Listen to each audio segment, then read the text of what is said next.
स्वामी समर्थ सर्वांना.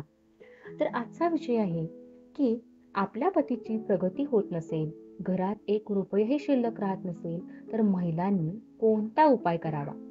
तर एका ताईंच्या शब्दात आपण त्यांचा अनुभव आणि त्यांना आलेले प्रॉब्लेम्स, त्यातून त्या कशा बाहेर पडल्या, या संबंधीचा व्हिडिओ आपण आज तयार करत आहोत.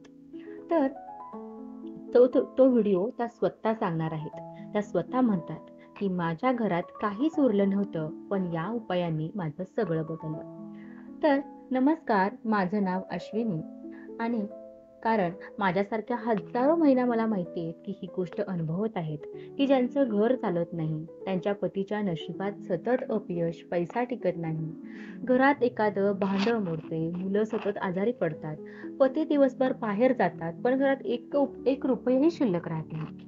अशी अवस्था माझीही होती. पण मग एका वयोवृद्ध बाईनं मला एक उपाय सांगितला आणि तेव्हापासून माझं नशीबच बदललं.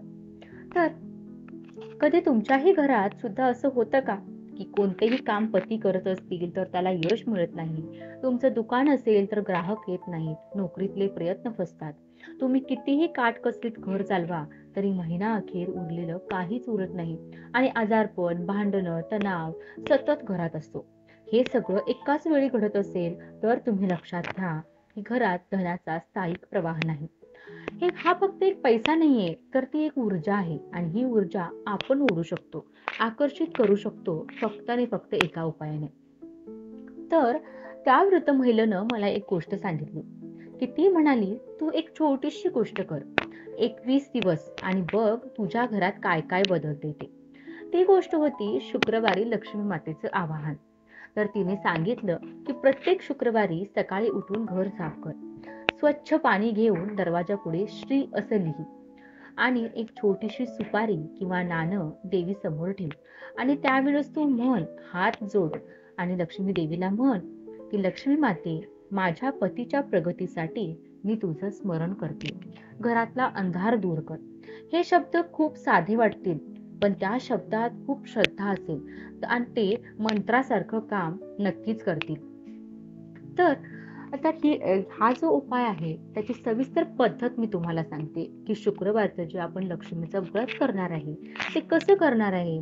तर त्यासाठी काय करायचं, तर शुक्रवारी सकाळी लवकर उठा, तुम्ही आंघोळ करून स्वच्छ कपडे घाला, घराच्या मुख्य दरवाजा जो आहे तो मुख्य दरवाजापाशी झाडूने पूर्ण स्वच्छता करा, आपलं अंगण स्वच्छ करा, दरवाजाच्या उजव्या बाजूला गाईच्या तुपाचा दिवा लावा, एक सुपारी, एखादं नाणं किंवा तांदूळाचे 5 दाणे देवी समोर ठेवा आणि देवीला फूल अर्पण करा.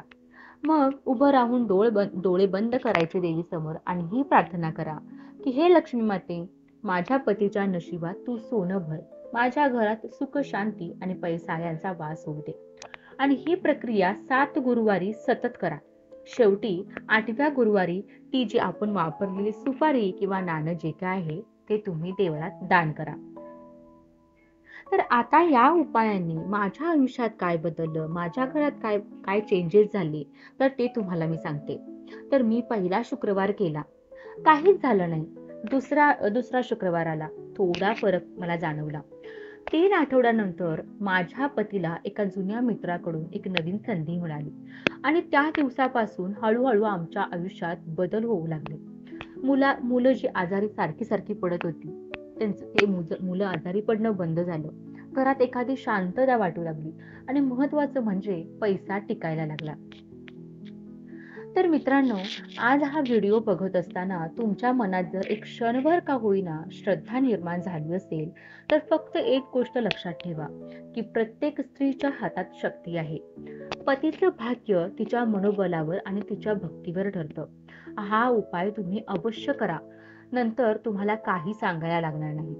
तर मित्रमैत्रिणींनो, मी कोणी मोठी गुरु नाही, पण आज तुमच्यासारखीच एक स्त्री म्हणून मी माझा अनुभव शेअर केला आहे. जर तुम्हालाही फायदा झाला तर दुसऱ्या महिलेपर्यंत हा नक्की पोहोचवा. बदल हा देवावर अवलंबून नसतो, तर तो आपल्या श्रद्धेवर असतो. माझा पती आणि मी आज आनंदी आहे, माझ्या घरात लक्ष्मी स्थिर आहे, कारण मी श्रद्धेने उपाय केला. तुमचाही राजा यशस्वी होईल, फक्त प्रयत्न करून बघा. जय लक्ष्मी माता.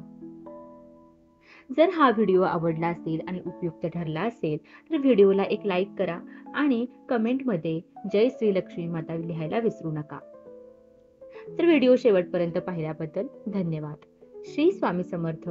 जय जय स्वामी समर्थ.